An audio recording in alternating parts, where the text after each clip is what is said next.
Xavier Restrepo from the University of Miami. The U, as they say, Steve. The U. You just went to that pro day. You just saw him work out in person. Let's just say it, though. First ever receiver at Miami, and they've had some good ones. To have back-to-back 1,000-yard seasons. He was a consensus NCAA first-team All-American recognition. Finalist for Blitnikoff Award. Ends up being Miami's all-time leader in receptions, yards, and touchdowns. Unbelievable. I like him. I watched his film. I like the kid. I was at his pro day. Unfortunately, he did not run the fastest time. He was in. Some people had him at 4.8. Some people had it at 4.73. But 4.5 was not in the cards. He's a guy that I think is going to find a niche in terms of a role with a team. Yep. But there are some other questions obviously teams are weary of and what type of role he will have. I think that number that you mentioned with the 40 is a big issue with a lot of teams I talk to. Yeah. And this is one of the reasons why, and I'm going to go on a soapbox here, and you've been on that field, Steve, for when the receivers work out at the combine. You've been there in Indy. You've stood right next to all of them. The reason people, I know like you and coaches that I talk to, want to see these guys work out at the combine because it's receiver after receiver after receiver after receiver go through the drill. It is very easy to see when a guy stands out in either direction because it's the guys that were invited to the combine going one after another. So you're seeing it. And that was something that came up to me where an offensive coordinator told me he couldn't keep up to the throws. Like you saw him run in the combine and then you saw the other guys go, and it's like it's just a tick slower. He's not keeping up through the drill the way the previous three guys did. You've been on the field. Tell me if that's right or wrong. That's a very accurate statement, and that's why some of the guys last year and even this year, guys are gonna slip because you can see. Well, first of all, their adrenaline is going. You got that competition, so you can see if a guy has that juice or not, and that was the biggest question. If he can get that 4.5, that can really hell. If he ran a 4.4, man, he would have leapfrogged some people. But running a 4.7, 4.8, that slides him down. But his willingness to play multiple positions, to what they say, the more you can do, 100%. That in itself can get him on a roster. And it gets you, your lack of speed will shut some doors, but it also gives you an opportunity to go some other teams that may look at you differently and they see the value of he's not a starter, he's a contributor, and contributors must play special teams. Yes, that's a great point. That's kind of the consensus I got. It's like the speed really gives me, or lack thereof, gives me an issue on the ceiling he can have. Can he separate at the next level if he's lacking that type of speed? But then in the same conversation, what's happening that I'm having is, man, he's a good football player though. Yeah, he is.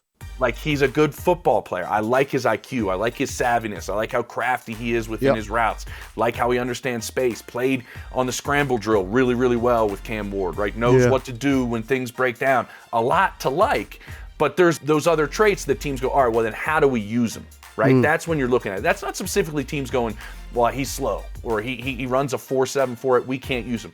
Do you have a plan for him? Do you have a plan on how you want to use him? Is he going to be a good zone slot? Like that's what the teams I talked to said, you know, used the right way, he can be a good football player for you. The thing that was brought up to me immediately was like, if you're that size and that weight, you got to be twitchy like Debo. Remember when Debo came out, he was big, but he was a lot of twitch to him, a lot of teams said.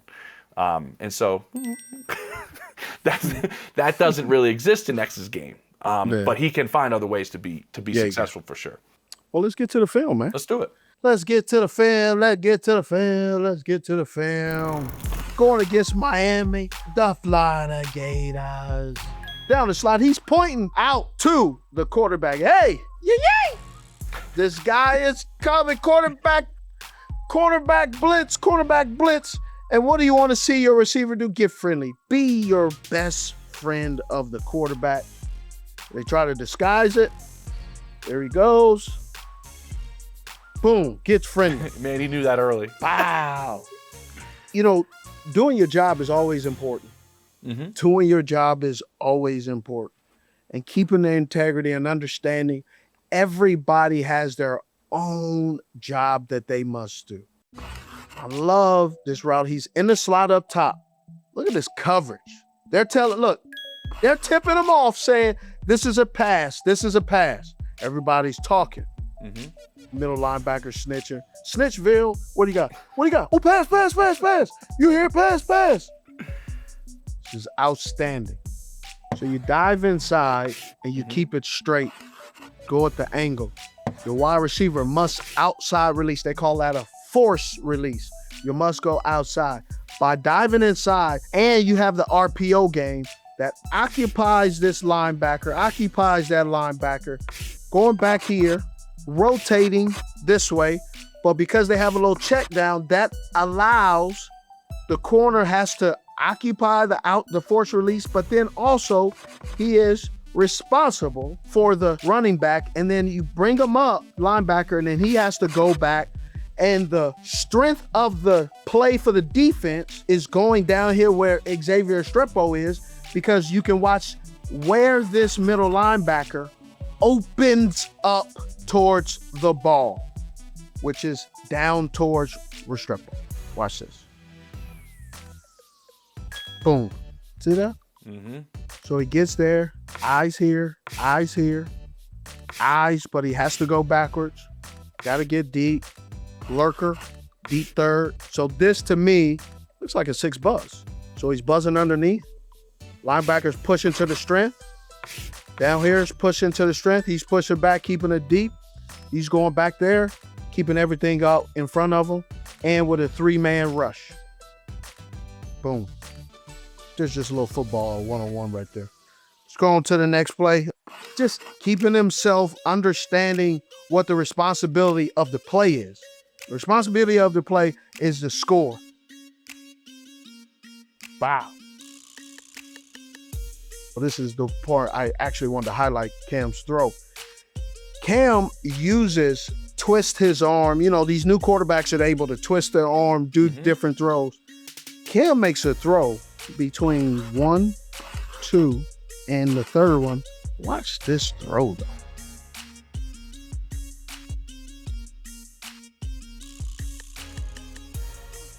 Do you see that? Ooh. You got a defender there who's going to put his arms up. You got a defender there who's going to put his arms up. Got this defender. And then you got this dude at Foot Locker talking about, hey, can I get some 12s? Can I get some 12s back there? And then he just standing there. You're every bit of 10.5. Yeah. Look, doesn't move. Look at him.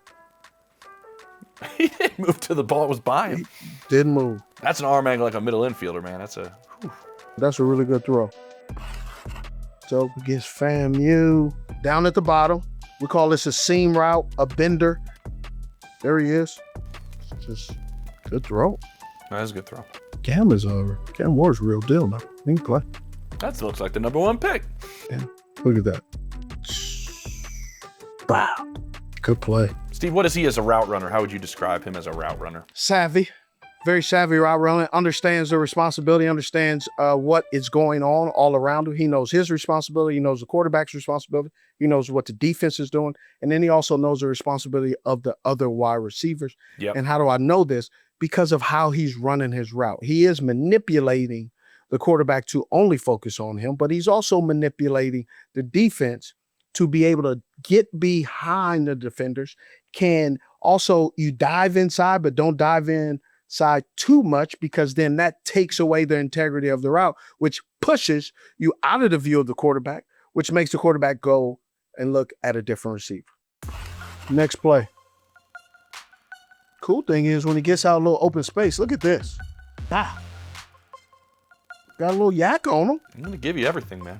Yeah, goes in motion. Boom.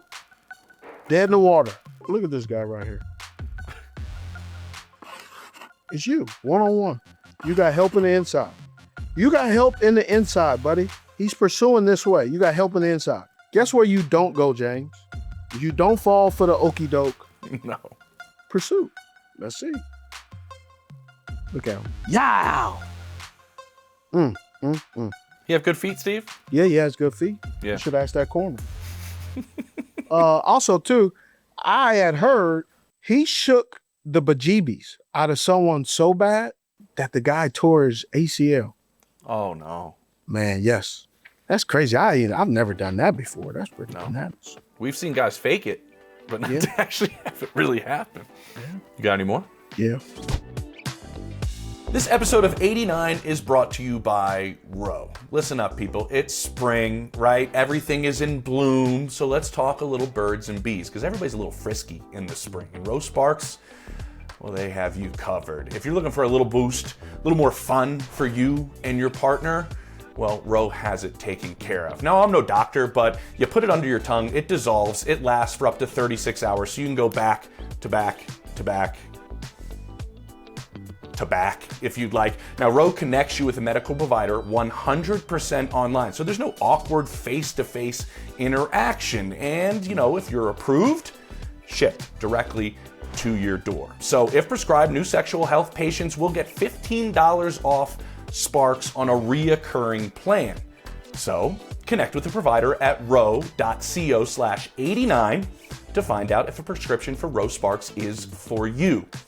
Be ready to play with Row Sparks. You got any more? Yeah. Down at the bottom right there. Like he's smart, he's alert, under control, savvy play. Remember I talked about coaching? When the DB looks, when he knows he's getting beat, DB looks, hope he didn't throw it.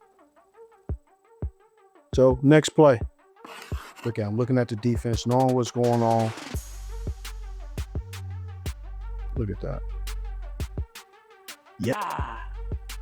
Good finish. Look at him. He's coming right.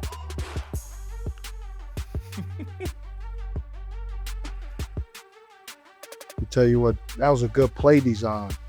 So safety is trying to tell him right here, safety, look, tight end, he's off. Tight end is right here, he's off. He's going there running some kind of scheme right here. So now you got Sir Hop-a-Lot over there. He doesn't know what he's doing. So he's coming down to cover him. It looked like they want to be man, but then he goes zone. I don't know what he does. So that tells me also they probably switched. This guy goes in the flat. This guy goes underneath. This guy goes straight. Let's see. Oh, dum-dums. He took the tight end and he took the tight end. And no one called in to pass off to this backer right here. That's why. See? Told you. Just that boy covering nut. You're just covering air. If you play tennis, that's called, that man's a dead man. Just nothing. Oh, man. That's how you get down. That's how, like, if you say you're a 4-0, you start playing people that are 4-0, 3-5, and you're like a 2-5 or a 2-0, that's how you get beat. That's what like an old dude just got you running. Baseline to baseline. The old head. For me, skill set, smart, savvy, great route runner, has a complete understanding of whatever offense he will be in. You already know he can play. The only thing is the 40 wasn't great, but that really puts him in a position to be picked by a team that necessarily wants him versus a team that will possibly pick him to give him a try or let's see how he does. Take it. I have one final thing I want to bring up. He did an interview, Steve, where he was asked if he could talk about being a wide receiver, who would he want to talk to?